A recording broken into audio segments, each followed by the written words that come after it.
Right time, right turn, right decision, right action. നമ്മുടെ ജീവിതത്തിൽ വലിയ സ്വപ്നങ്ങൾ നേടാൻ നമ്മൾ ചെയ്യേണ്ട ആദ്യത്തെ കുറച്ച് കാര്യങ്ങളാണ് ഈ പറഞ്ഞത്. കൃത്യമായ സമയത്ത് കൃത്യമായ കാര്യങ്ങൾ വേണ്ട പോലെ വേണ്ട രീതിയിൽ ചെയ്യാനും തീരുമാനിക്കാനും നമ്മളെ കൊണ്ട് കഴിഞ്ഞുവെങ്കിൽ നമ്മൾ ഏതൊരു സ്വപ്നത്തിന് വേണ്ടി ഇറങ്ങിയാലും അത് നമ്മളെ കൊണ്ട് നേടാനായിട്ട് സാധിക്കും. മറ്റൊരു LDC കൂടി നമ്മുടെ മുമ്പിലേക്ക് വരികയാണ്. ഇത്തവണ ഈ വരാൻ പോകുന്ന പരീക്ഷ ഏറ്റവും എളുപ്പത്തിൽ എങ്ങനെ എഴുതി നേടണം, അല്ലെങ്കിൽ ആ ജോലി എന്ന സ്വപ്നം ഈ പരീക്ഷയിലൂടെ എങ്ങനെ നേടിയെടുക്കണം. അങ്ങനെ ഞാൻ പറയുമ്പോൾ ഒരുപാട് ആളുകൾ ഇപ്പോൾ കൺഫ്യൂസ്ഡ് ആയിരിക്കും. കാരണം പലർക്കും ഈ കഴിഞ്ഞ പരീക്ഷയുടെ അവസ്ഥ ഇങ്ങനെയല്ലേ, അത് അങ്ങനെയല്ലേ, ആ നില ഇങ്ങനെയല്ലേ എന്നൊക്കെ ചോദിച്ച് പരാമർശിക്കാൻ ഒരുപാട് ആളുകളുണ്ടാകും. കുറ്റം പറയുവാനും അല്ലെങ്കിൽ തള്ളി പറയുവാനും ഒരുപാട് ആളുകൾ. എല്ലാം എക്സ്ക്യൂസുകളാണ്. എൻഡ് ഓഫ് ദ ഡേ ആർക്ക് കിട്ടി ആർക്ക് കിട്ടിയില്ല ഇത് മാത്രമേ കണക്കെടുക്കുകയുള്ളൂ. അല്ലാതെ ആരും ചോദിക്കില്ല നിയമനം ഇല്ലാത്തത് കൊണ്ടാണ് ആ പയ്യന് കിട്ടാത്തത്, അല്ലെങ്കിൽ അവൻ നന്നായിട്ട് പഠിക്കുന്നുണ്ട് അവന് പരീക്ഷയ്ക്ക് എന്തോ പറ്റിയതാണ്, ഒന്നും ചോദിക്കില്ല. End of the day yes or no, കിട്ടിയോ ഇല്ലയോ, ഇത് മാത്രമാണ്. അപ്പം നമ്മുടെ ലക്ഷ്യം യെസ് എന്ന ആ പൊസിഷനിലേക്ക് എത്തുന്നത് വരെ നമ്മൾ വർക്ക് ചെയ്യുക എന്നുള്ളതായിരിക്കണം. അതായിരിക്കണം നമ്മുടെ പരമമായിട്ടുള്ള ലക്ഷ്യം. മറ്റൊരു കാരണങ്ങളും നമ്മളെ പിന്നോട്ട് വലിക്കരുത്. 1000 കാരണങ്ങൾ എക്സ്ക്യൂസുകളായി നിരത്താൻ നമ്മുടെ മുമ്പിൽ ഉണ്ടെങ്കിലും ഒരു കാരണം മതി നമ്മളെ മുമ്പോട്ട് നയിക്കാൻ വേണ്ടി. അങ്ങനെ ഉള്ളപ്പോൾ എനിക്ക് നിങ്ങളോട് പറയാനുള്ളത്, ആദ്യം വേണ്ടി ഒരു പരീക്ഷയ്ക്ക് അല്ലെങ്കിൽ ആദ്യമായ ഒരു പരീക്ഷയ്ക്ക് നിങ്ങൾ പ്രിപ്പയർ ചെയ്യുമ്പോൾ, അത് തുടക്കക്കാരായാലും കുറേ നാളായി പഠിക്കുന്നവരാണെങ്കിലും, ഒറ്റ കാര്യം ചിന്തിക്കുക. നിങ്ങൾ എന്തിന് ആ ഒരു പരീക്ഷയ്ക്ക് വേണ്ടി അല്ലെങ്കിൽ ഒരു സ്ഥിര വരുമാനമുള്ള ജോലിക്ക് വേണ്ടി തയ്യാറെടുക്കുന്നു എന്നുള്ളതിൻ്റെ കൃത്യമായ ഒരു കാരണം നിങ്ങളുടെ മുമ്പിൽ ഉണ്ടാകണം. ചിലപ്പോൾ ജീവിത സാഹചര്യമാകാം, ചിലപ്പോൾ സമൂഹത്തിൽ നല്ലൊരു വില ലഭിക്കണം എന്നതാകാം, ചിലപ്പോൾ നിങ്ങൾ നേടിയ അല്ലെങ്കിൽ നേരിട്ട അവഗണനകൾ കൊണ്ടാകാം. എന്ത് തന്നെയായാലും ഒരു സ്ട്രോങ് കാരണം, ഒരു കോസ്, ഒരു മോട്ടീവ് ഉണ്ടാകണം നിങ്ങൾ ഒരു സർക്കാർ ജോലി നേടുന്നതിന് പിന്നിൽ. കാരണം ആ ഒരു കാരണം നിങ്ങളെ വളരെ മുമ്പോട്ട് കൊണ്ടുപോകാനും ലക്ഷ്യം നേടാനും സഹായിക്കുന്നതായിരിക്കണം. അല്ല എന്നുണ്ടെങ്കിൽ അങ്ങനെ അല്ലാത്തവരാണ് പഠനം തുടങ്ങി ആദ്യത്തെ കുറച്ച് നാളുകൾ കഴിയുമ്പോൾ ആ ഡ്രോപ്പായി പോകുന്നത് അല്ലെങ്കിൽ പിന്നോട്ട് പോകുന്നത്. ഓക്കെ, അപ്പൊ എപ്പോഴും നമ്മുടെ മുമ്പിൽ മുറുകെ പിടിക്കാൻ ഒരു കാരണം ഉണ്ടാകണം. നമുക്ക് ലക്ഷ്യം നേടിത്തരുമെന്ന് ഉറപ്പിക്കാനുള്ള ഒരു കാരണം. ആ കാരണം നിങ്ങളുടെ മുമ്പിലുണ്ടെങ്കിൽ ഇനി അടുത്തത് നോട്ടിഫിക്കേഷൻ വന്നിട്ട് പഠിക്കാമെന്നുള്ള മൈൻഡ് സെറ്റ് മാറ്റുക എന്നതാണ്. കാരണം കൊറോണ വന്നതിന് ശേഷം ഞാൻ സോഷ്യൽ ഡിസ്റ്റൻസ് കീപ്പ് ചെയ്തോളാം എന്ന് പറയുന്നതിന് തുല്യമാണ് നോട്ടിഫിക്കേഷൻ വന്നിട്ട് പഠിക്കാമെന്ന് പറയുന്നത്. വളരെ തെറ്റായ ഒരു തീരുമാനമാണത്. നിങ്ങൾ ഒരു പടി ഒരു ദിവസം വെച്ച് കയറുന്നതും 100 പടി ഒറ്റ ദിവസം കയറുന്നതും തമ്മിൽ അതിൻ്റെതായ വ്യത്യാസമുണ്ട്. മനുഷ്യരാണ്, അവർ ഉൾക്കൊള്ളാൻ കഴിയുന്നതും എക്സിക്യൂട്ട് ചെയ്യാൻ കഴിയുന്നതിനും ഒരു ക്വാണ്ടിറ്റി ഉണ്ട് ക്വാളിറ്റിയോടൊപ്പം. അപ്പം ആ കാര്യം കൃത്യമായിട്ട് ഊട്ടി ഉറപ്പിക്കുന്നതാണ് നിങ്ങളുടെ പഠന സമ്പ്രദായവും രീതികളും. വളരെ നേരത്തെ പഠിച്ചു തുടങ്ങി അതിനു വേണ്ടിയുള്ള പ്രിപ്പറേഷൻ സ്റ്റാർട്ട് ചെയ്യുമ്പോൾ നിങ്ങൾക്ക് സമാധാനത്തോടെ ആ കാര്യം മനോഹരമായി എക്സിക്യൂട്ട് ചെയ്യാനുള്ള ടൈം അവിടെ കിട്ടും. ഇനി നിങ്ങൾ അങ്ങനെ പഠിക്കാൻ തയ്യാറായി. ഇനി നമ്മളുടെ മുമ്പിലുള്ള ഏറ്റവും വലിയ ചോദ്യം എന്താണ്? ഞാൻ എന്ത് പഠിക്കും, എവിടെ പഠിക്കും, എങ്ങനെ പഠിക്കും?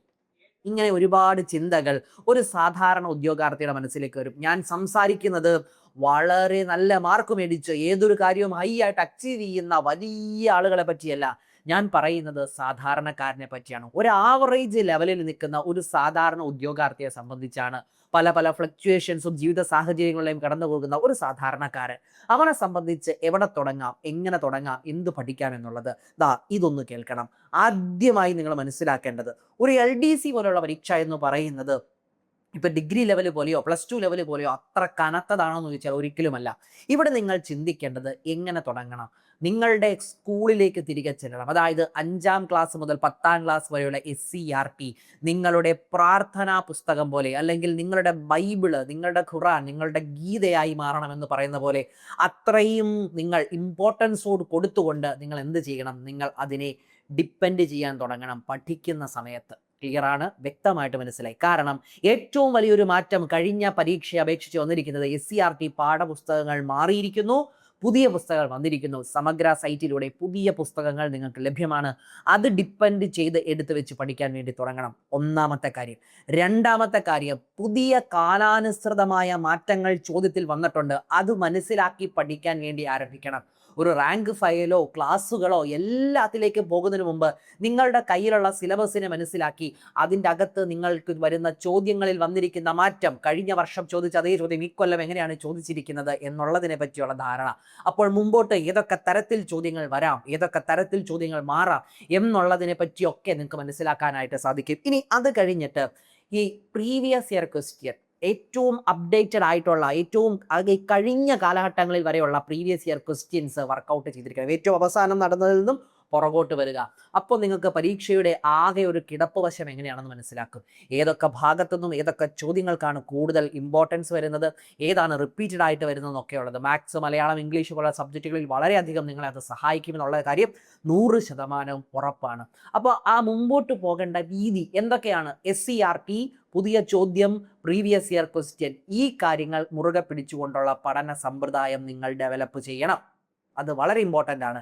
ഇനി അത് കഴിഞ്ഞ് വരുമ്പോൾ വളരെ ലളിതമായിട്ട് ഒരു ബേർഡ്സ് ഐ വ്യൂയിൽ, അല്ലെങ്കിൽ ഒരു മുകളിൽ നിന്നും ഞാൻ വ്യൂ ചെയ്ത് പറയുകയാണെങ്കിൽ നമുക്ക് വ്യക്തമായിട്ട് പറയാൻ പറ്റും 50 മാർക്ക് GK പൊതുവിജ്ഞാനം, ഓക്കെ, അതവിടെയുണ്ട്. 20 മാർക്ക് കറണ്ട് അഫയേഴ്സ് അവിടെയുണ്ട്. 10 മലയാളം, 10 മാത്സ്, 10 ഇംഗ്ലീഷ്. ഇവിടെ നിങ്ങൾ മനസ്സിലാക്കേണ്ട ഒരു കാര്യം, ഏതിനാണ് കൂടുതൽ പ്രയോറിറ്റി കൊടുക്കേണ്ടത് ചോദിച്ചു കഴിഞ്ഞാൽ അതിന് ആ ഒരു ചോദ്യത്തിന് ഉത്തരം പറയുന്നതിന് മുമ്പ് ഞാൻ ആദ്യം പറയുക, കറണ്ട് അഫയേഴ്സ് മുതൽ നമ്മുടെ മാത്സ്, ഇംഗ്ലീഷ്, മലയാളം, ഇത് എല്ലാ ദിവസവും പഠിക്കുന്ന ഒരു രീതിയിലേക്ക് നിങ്ങൾ വരണം. എല്ലാ ദിവസവും പഠിക്കുന്നില്ല, അതിന് ഒരു തരത്തിലുള്ള കോംപ്രമൈസും ഇല്ല. അത് പ്രീവിയസ് ഇയർ ക്വസ്റ്റ്യൻസ് ആയിട്ട് തന്നെ മാത്സ്, മലയാളം, ഇംഗ്ലീഷ് ഫോക്കസ് ചെയ്ത് പഠിക്കുക. അത് മാത്രം പഠിക്കുക എന്നുള്ളതല്ല, അതിനെ എടുത്തു വെച്ച് പഠിക്കുക. അപ്പോൾ നിങ്ങൾക്ക് ഏറ്റവും കൂടുതൽ ചോദ്യങ്ങൾ വരുന്ന ഏരിയ, അവിടെ ഉപയോഗിക്കേണ്ട ടാക്ടിക്സ് എന്തൊക്കെയാണെന്ന് കൃത്യമായിട്ട് മനസ്സിലാക്കും. പിന്നെ കറണ്ട് അഫയേഴ്സ് ഇപ്പോൾ സൂപ്പർ നോട്ട്സിലൂടെ തന്നെ കാർത്തിക മിസ് വളരെ മനോഹരമായിട്ട് തരുന്നുണ്ട്. കൃത്യമായിട്ട് അത് ഫോളോ ചെയ്യുക. Daily, weekly, monthly current affairs കിട്ടുന്നുണ്ട് ഇല്ലേ? കൃത്യമായിട്ട് അത് ഫോളോ ചെയ്ത് കഴിഞ്ഞാൽ നിങ്ങൾക്ക് മനോഹരമായിട്ട് അവിടെ അച്ചീവ് ചെയ്യാനായിട്ട് സാധിക്കും. ഓക്കെ, ഇനി അത് കഴിഞ്ഞ് GKയിലേക്ക് വരുമ്പോൾ എല്ലാവർക്കും ഒരേ ശൈലിയാണെന്ന് പറഞ്ഞു വരില്ല. ഇപ്പം ചിലർക്ക് ഭരണഘടന എളുപ്പമായിരിക്കും, ചിലർക്ക് എക്കണോമിക്സ് എളുപ്പമായിരിക്കും. നിങ്ങളുടെ സ്ട്രോങ് ഏരിയനെ ഫോക്കസ് ചെയ്ത് അതാദ്യം പഠിച്ചു തീർക്കുക. ഒരു കാര്യം, എന്തൊക്കെ സംഭവിച്ചാലും, ഭൂമി ഇടിഞ്ഞു വീണാലും നിങ്ങൾ തീരുമാനിച്ചുറപ്പിച്ചിറങ്ങിയവരാണെങ്കിൽ CA, മാത്സ്, മലയാളം, ഇംഗ്ലീഷ് എല്ലാ ദിവസവും നിങ്ങൾ പഠിച്ചിരിക്കണം. ഓക്കെ ആണല്ലോ? ശരി, ഇനി അത് കഴിഞ്ഞ് മോക്ക് എക്സാം എന്ന് പറയുന്ന ഒരു കാര്യമാണ്. എടാ, ഈ മോക്ക് എക്സാമിലേക്ക് വരുമ്പോൾ പല ആളുകളും വിചാരിക്കുന്നത് പഠിച്ച് മുമ്പോട്ട് പോകാം. അങ്ങനെയല്ല. നിങ്ങൾ പഠിച്ച കാര്യങ്ങൾ എത്രമാത്രം നിങ്ങളുടെ ഉള്ളിൽ നിൽക്കുന്നു, ഇവിടെ എത്രമാത്രം പഠിച്ചു എന്നതിനേക്കാൾ, അല്ലെങ്കിൽ ഞാൻ 100 പുസ്തകങ്ങൾ വായിച്ചിട്ടുണ്ട്, ഞാൻ 2800 പേജുകൾ വായിച്ചിട്ടുണ്ട് എന്നുള്ളതിനേക്കാൾ ഇമ്പോർട്ടൻ്റ് നിങ്ങൾ എത്രമാത്രം ഓർത്തിരിക്കുന്നു. നിങ്ങൾ 10 മണിക്കൂർ ക്ലാസ് കണ്ടു, അല്ലെങ്കിൽ 100 പേജുകൾ വായിച്ചു എന്നതിലല്ല, എത്ര ക്ലാസിന്റെ കണ്ടന്റുകൾ നിങ്ങൾ ഓർത്തിരിക്കുന്നുണ്ട്, നിങ്ങൾക്കൊരു പരീക്ഷാ സമയത്ത് ഓർത്തെടുത്ത് എഴുതാനായിട്ട് സാധിക്കുന്നുണ്ട് എന്നുള്ളതിനെ ആസ്പദമാക്കിയാണ് ഇവിടെ ഓർമ്മ ശക്തി ഏറ്റവും നന്നായിട്ട് ഉണ്ടാവുക എന്ന് പറയുന്നത് വളരെ ഇമ്പോർട്ടൻ്റ് ആയിട്ട് വേണ്ട കാര്യങ്ങളാണ്. അതിനാണ് റിപ്പീറ്റഡ് ആയിട്ടുള്ള ലേണിംഗ് വേണ്ടത്. റിപ്പീറ്റഡ് ലേണിംഗ് എന്ന് പറയുന്നത്, അല്ലെങ്കിൽ റിവിഷൻ, അല്ലെങ്കിൽ വീണ്ടും കളക്റ്റീവായിട്ട് വീണ്ടും റീവിസിറ്റ് ചെയ്ത് പഠിക്കുക എന്നുള്ളത്. 100 എണ്ണം ഒരു തവണ വായിക്കുന്നതിനേക്കാൾ ഒരു കാര്യം 100 തവണ വായിക്കുമ്പോൾ അത് നിങ്ങളെ സ്കോർ ചെയ്യാനായിട്ട് എപ്പോഴും സഹായിക്കും. അത് മാത്രമല്ല, ഈ മോക്ക് എക്സാം എന്ന് പറയുന്നതിനെ അങ്ങനെ തള്ളിക്കളയരുത്. മോക്ക് എക്സാം നിങ്ങളുടെ ജീവിതത്തിൽ വളരെ വലിയൊരു മാറ്റം കൊണ്ടുവരും. ഒരു പരീക്ഷയ്ക്ക് പഠിക്കുന്നതോടൊപ്പം ആ പരീക്ഷയുടെ അതേ ഫീൽഡിൽ ഇരുന്നു കൊണ്ട് ഏറ്റവും കൂടുതൽ തവണ പരീക്ഷ എഴുതി പ്രാക്ടീസ് ചെയ്യാനായിട്ട് നിങ്ങളെ കൊണ്ട് സാധിക്കണം. നിങ്ങൾക്ക് ഡ്രൈവിംഗ് ലൈസൻസ് എടുക്കാൻ പോകുമ്പോൾ ചിന്തിച്ചാൽ മതി, നിങ്ങൾ പരീക്ഷ പാസ്സായിട്ട് നേരെ ടെസ്റ്റിന് പോവുകയാണോ? അല്ല, ഇതിൻ്റെ ഇടക്കാലത്ത് നിങ്ങൾ എന്ത് ചെയ്യും? ഡ്രൈവിങ്ങിൻ്റെ പ്രാക്ടീസ് സെഷനുകൾ നടത്തും. എന്ന് പറയുന്ന പോലെ തന്നെയാണ് മോക്ക് എക്സാം. കൃത്യമായി പ്രാക്ടീസ് ചെയ്ത് ഏത് എങ്ങനെ, എവിടെയൊക്കെയാണ് നിങ്ങളുടെ വീക്ക്, എവിടെയൊക്കെയാണ് സ്ട്രോങ് എന്നുള്ളത് കൃത്യമായിട്ട് മനസ്സിലാക്കാൻ മോക്ക് എക്സാം നിങ്ങളെ സഹായിക്കും. അത് നിങ്ങൾ ചെയ്യുക തന്നെ വേണം. ഇനി ഈ കഴിഞ്ഞ പരീക്ഷയെ സംബന്ധിച്ച് നോക്കുകയാണെങ്കിൽ നമുക്ക് റാങ്ക് ലിസ്റ്റിനെ സംബന്ധിച്ച് 1/8/2025 റാങ്ക് ലിസ്റ്റ് നിലവിൽ വരുന്നു. 31/7/2028 വരെ ആ റാങ്ക് ലിസ്റ്റ് ഉണ്ട്. ഓക്കെ, 3 വർഷക്കാലം അതുണ്ട്. ഓക്കെ, ഇനി ഡിസംബർ, അങ്ങനെ ഇപ്പോൾ നിലവിലുള്ള ഇത് നോക്കുമ്പോൾ ഡിസംബർ ഇപ്പോൾ ഉള്ള റാങ്ക് ലിസ്റ്റിന്റെ ഒരു അവസ്ഥ സ്ഥിതിവിശേഷം വെച്ച് നോക്കുമ്പോൾ ഡിസംബർ 2026 ആകുമ്പോഴേക്കും അടുത്ത പരീക്ഷ നോട്ടിഫിക്കേഷൻ വന്ന് 2027 എക്സാം നടന്നാലേ 2028 ഈ നിലവിലുള്ള ലിസ്റ്റ് അവസാനിക്കുമ്പോഴേക്കും അടുത്ത ലിസ്റ്റ് നിലവിൽ വരികയുള്ളൂ. അപ്പോൾ നമുക്ക് ഡിസംബർ 2026 അവസാന ഭാഗം, ഈ വർഷം അവസാനത്തോടു കൂടി ആ പരീക്ഷ നമുക്ക് എക്സ്പെക്ട് ചെയ്യാം. ഇനി ഇവിടെ മറ്റൊരു വലിയ കാര്യമുള്ളത്, ഈ ഒരു പരീക്ഷ വരുമ്പോൾ പുതുക്കിയ പ്രായപരിധി വെച്ചിട്ടാണ് എക്സാമിന് അപ്ലൈ ചെയ്യാൻ പറ്റുന്നത്. ഇത് ഞാൻ പറയുമ്പോൾ പെൻഷന്റെ കാര്യമൊക്കെ എടുത്തിട്ട് കമന്റ് ഇടാൻ പലർക്കും തോന്നും. എടാ, നമ്മുടെ മുമ്പിലുള്ള അവസരങ്ങളെ നമ്മൾ നോക്കുക. നമ്മുടെ ജീവിതത്തിൽ, നിങ്ങളുടെ ജീവിതത്തിൽ നെഗറ്റീവ് ആയിട്ടുള്ള ആൾക്കാർക്ക് നിങ്ങൾ എന്തെങ്കിലും വില കൊടുക്കാറുണ്ടോ? ഇല്ല. എന്ന് പറയുന്നത് പോലെ തന്നെ നമ്മളെ പിന്തിരിപ്പിക്കുന്ന ഒരുപാട് കാര്യങ്ങൾ ഉണ്ടാകുമ്പോഴും നമ്മളെ മുന്നോട്ട് നയിക്കുന്ന ഒരു കാരണമുണ്ടെങ്കിൽ അതിൽ ഫോക്കസ് ചെയ്യണം. കാരണം ഈ വർഷം പ്രായം കഴിഞ്ഞെന്ന് വിഷമിച്ചിരുന്ന ഒരുപാട് ആളുകളുണ്ട്. അവിടെയൊക്കെ അവർക്കൊക്കെ എന്താണ്, പുതുജീവൻ നൽകുന്ന ഒരു അവസരമാണിത്. അപ്പോൾ ഒരു ജനറലുകാരനാണെങ്കിൽ 2/1/1986 മുതൽ 1/1/2008 വരെയുള്ളവർക്ക് ഈ പരീക്ഷയ്ക്ക് തീർച്ചയായും പുതുക്കിയ പ്രായപരിധി വെച്ച് നോക്കുമ്പോൾ അപ്ലൈ ചെയ്യാനായിട്ട് സാധിക്കും. OBC കാരനാണെങ്കിൽ 2/1/1983 മുതൽ 1/1/2008 വരെ. ഇനി SC/ST കാറ്റഗറി ആണെങ്കിൽ 2/1/1981 മുതൽ 1/1/2008 വരെയുള്ള ആളുകൾക്ക് പരീക്ഷ അപ്ലൈ ചെയ്യാനായിട്ട് സാധിക്കും. അപ്ലൈ ചെയ്തു എന്ന് പറഞ്ഞുകൊണ്ട് ജോലി ലഭിക്കണമെന്നില്ല, അപ്ലൈ ചെയ്ത് പഠിക്കണം. അപ്പോൾ അതുകൊണ്ട് പ്രായപരിധി കഴിഞ്ഞ് വിട്ടുപോയവർക്കും തിരിച്ചു വരാനുള്ള അവസരമാണ്. ഞാൻ ഏറ്റവും കൃത്യമായിട്ട് അവിടെ ഉദ്ദേശിക്കുന്നത് വീട്ടമ്മമാരെയാണ്. കാരണം ഒരു സ്ത്രീക്ക് സ്വയം പര്യാപ്തത നേടേണ്ടത് ഏറ്റവും ഇന്നത്തെ കാലത്ത് ഇമ്പോർട്ടൻ്റ് ആണ്. അതുകൊണ്ട് വീട്ടുകളിലുള്ള വീട്ടമ്മമാരെ, കൊച്ചു കുഞ്ഞുങ്ങളുള്ള അമ്മമാരെ, നിങ്ങളോട് എനിക്ക് പറയാനുള്ളത്, നിങ്ങളുടെ പ്രായം കഴിഞ്ഞു പോയി എന്ന് കഴിഞ്ഞ് വിഷമിച്ചിരിക്കുന്ന ആരെങ്കിലും ഉണ്ടെങ്കിൽ കൃത്യമായിട്ടൊന്ന് മനസ്സിലാക്കണേ. ഇതാണ് റൈറ്റ് ടേൺ എന്ന് പറയുന്നത്. കൃത്യമായിട്ട് ഉപയോഗിക്കാനായിട്ട് നിങ്ങളെ കൊണ്ട് സാധിക്കണം. കാരണം എന്നെപ്പോലെ ഒരുപാട് ആളുകൾ നിങ്ങൾക്ക് വന്ന് ഒരുപാട് കാര്യങ്ങൾ ഇങ്ങനെ പറഞ്ഞു തരുന്നുണ്ട്. എന്നിട്ടും നമ്മൾ കേൾക്കുന്നു, കുറച്ച് സമയത്തേക്ക് മോട്ടിവേറ്റഡ് ആകുന്നു, പിന്നെ വിട്ടുപോകുന്നു. എടാ, ആരുടെ ജീവിതമാണ്, ആർക്കാണ് ജോലി ആവശ്യമെന്ന് നിങ്ങൾ സ്വന്തമായിട്ടൊന്ന് ചിന്തിക്ക്. ഞങ്ങൾക്കാണോ? അല്ല. എപ്പോഴും മനസ്സിലാക്കുക, നിങ്ങളുടെ മുമ്പിലേക്ക് ഒരു വെള്ളി വെളിച്ചം കൊണ്ട് ഒരാൾ കടന്നു വരുമ്പോൾ അത് നിങ്ങൾക്ക് ഉപയോഗിക്കാൻ കഴിഞ്ഞില്ലെങ്കിൽ ജീവിതത്തിലെ പരാജയമായി അത് പിന്നീട് മാറും. നാളെ ഒരു കാലത്ത് നിങ്ങൾ ഇരുന്ന് ആലോചിക്കേണ്ടി വരും, എനിക്ക് അന്ന് അത് നേടിയിരുന്നെങ്കിൽ ഇന്നിത് വരുമില്ലായിരുന്നു എന്ന്. അതുകൊണ്ട് ഗതികേടിലേക്ക് പോകാനല്ല, ഗതി പിടിക്കാൻ വേണ്ടിയാണ് ഓരോ അവസരവും നമ്മുടെ മുമ്പിലേക്ക് വരുന്നത്.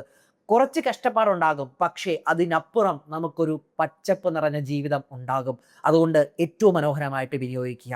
തീരുന്നതിന് മുമ്പായി നിങ്ങൾക്ക് ഏറ്റവും പ്രയോജനകരമായി എനിക്ക് കുറച്ച് കാര്യം കൂടെ പറയാനുള്ളതുണ്ട്. ഈ SCERT പാഠപുസ്തകങ്ങളിൽ നിന്നും ഏതൊക്കെ 5 മുതൽ 10 വരെയാണെന്ന് ഞാൻ പറഞ്ഞു, ഏതൊക്കെയാണ് പഠിക്കേണ്ടത് എന്നുള്ളത് ഇമ്പോർട്ടൻ്റ് ആയിട്ട് ഞാൻ ആ ചാപ്റ്ററിൻ്റെ നെയിം, പുതിയ പുസ്തകത്തിലെ ചാപ്റ്ററിൻ്റെ നെയിമും കൂടെ ഒന്ന് പറഞ്ഞിട്ട് ഇന്നത്തേക്ക് ഞാൻ വിടവാങ്ങാം. അല്ലെങ്കിൽ നിങ്ങൾക്ക് ഏറ്റവും ഉപകാരപ്രദമായ എന്തെങ്കിലും കൂടെ തരാതെ നിങ്ങൾ എങ്ങനെ വിട്ടുപോവുക അല്ലേ? ഓക്കെ, അപ്പോൾ ഇതാ നോക്കിക്കോ. ഹിസ്റ്ററിയെ സംബന്ധിച്ച്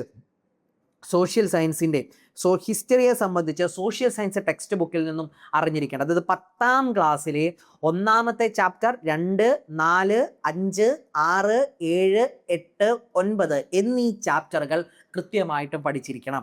ഇനി 8ാം ക്ലാസ്സിലെ ഹിസ്റ്ററിക്ക് വേണ്ടി 10ാം ക്ലാസ്സിലെ ചാപ്റ്ററാണ് ഇപ്പോൾ പറഞ്ഞത്. ഹിസ്റ്ററിക്ക് വേണ്ടി 8ാം ക്ലാസ്സിലെ 1, 2, 8, 13 ചാപ്റ്ററുകൾ കൃത്യമായി പഠിച്ചിരിക്കണം. ഹിസ്റ്ററിക്ക് വേണ്ടി 7ാം ക്ലാസ്സിലെ 1, 2, 4, 12 ചാപ്റ്ററുകൾ കൃത്യമായി പഠിച്ചിരിക്കണം. 6ാം ക്ലാസ്സിലെ 2, 5, 12 ചാപ്റ്ററുകൾ കൃത്യമായിട്ട് പഠിച്ചിരിക്കണം ഹിസ്റ്ററിക്ക് വേണ്ടി. ഇനി ജോഗ്രഫിയിലേക്ക് വന്നു കഴിഞ്ഞാൽ നിങ്ങൾ പഠിക്കേണ്ടത് സോഷ്യൽ സയൻസിലെ 10ാം ക്ലാസ്സിലെ 1, 2, 3, 6 ചാപ്റ്ററുകൾ കൃത്യമായി പഠിക്കുക. 9ാം ക്ലാസ്സിലെ 1, 2, 3, 5, 7, 8 എന്ന ചാപ്റ്ററുകൾ കൃത്യമായി പഠിക്കുക. 8ാം ക്ലാസ്സിലെ 3, 6, 10 ചാപ്റ്ററുകൾ ജോഗ്രഫിക്ക് വേണ്ടി പഠിക്കുക. 7ാം ക്ലാസ്സിലെ 5, 6, 8, 9 ചാപ്റ്ററുകൾ കൃത്യമായി പഠിക്കുക. 6ാം ക്ലാസ്സിലെ 4, 7, 10 ചാപ്റ്ററുകൾ കൃത്യമായി പഠിക്കുക. 5ാം ക്ലാസ്സിലെ 7, 8, 10 ചാപ്റ്ററുകൾ കൃത്യമായി പഠിക്കുക. ഈ പറഞ്ഞത് ഏതിനു വേണ്ടിയുള്ളതാണ്? ജോഗ്രഫിക്ക് വേണ്ടിയുള്ളതാണ്.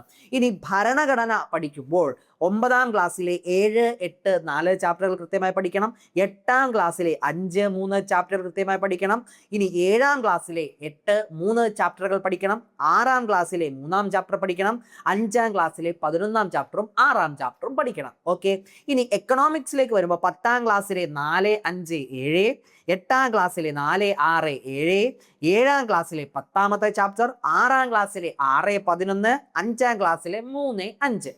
ഇനി കെമിസ്ട്രി ബേസിക് സയൻസ് എന്നാണ് പറയുന്നത്. ബേസിക് സയൻസ് തീവ്രമായി കുഴിഞ്ഞിരുന്ന് പഠിക്കണ്ട, ലളിതമായി പഠിക്കേണ്ടതും അറിയേണ്ടതും മാത്രം പഠിക്കുക. അങ്ങനെ നോക്കുമ്പോൾ കെമിസ്ട്രിയിലെ 10ാം ക്ലാസ്സിലെ 3, 4, 6, 9ാം ക്ലാസ്സിലെ 1, 2, 6, 7, 8ാം ക്ലാസ്സിലെ 4, 5, 6, 14, 15, ഇനി 7ാം ക്ലാസ്സിലെ 2, 6ാം ക്ലാസ്സിലെ 5, 7, 5ാം ക്ലാസ്സിലെ 3. ഇനി ഫിസിക്സിലേക്ക് വരുമ്പോൾ 10ാം ക്ലാസ്സിലെ 1, 2, 3, 9ാം ക്ലാസ്സിലെ 1, 2, 3, 4, 5, 6, 8, 1, 2, 3, 4, 5, 6, 8. ഇനി 8ാം ക്ലാസ്സിലെ 1, 2, 3, 12. ഇനി 7ാം ക്ലാസ്സിലെ 3, 4, 6, 8. 5ാം ക്ലാസ്സിലെ 5ാമത്തെ ചാപ്റ്റർ ബയോളജിക്ക് വേണ്ടി നിങ്ങൾ പഠിക്കേണ്ടത് 10ാം ക്ലാസ്സിലെ 1, 3, 4, 5, 6. 8ാം ക്ലാസ്സിലെ 7, 9, 17, 18. 7ാം ക്ലാസ്സിലെ 1, 5, 9. ഇനി 6ാം ക്ലാസ്സിലെ 1, 3, 6, 9. 5ാം ക്ലാസ്സിലെ 1, 2, 7, 8. ഇത്രയും ചാപ്റ്ററുകൾ നിങ്ങൾ കൃത്യമായിട്ട് പഠിച്ചിരിക്കണം. ഓക്കെ ആണല്ലോ? ഇനി ഇതെങ്ങനെ പഠിക്കും? ഇപ്പൊ പറഞ്ഞപ്പോൾ എല്ലാവരും പെട്ടെന്ന് പേടിച്ചു കാണും.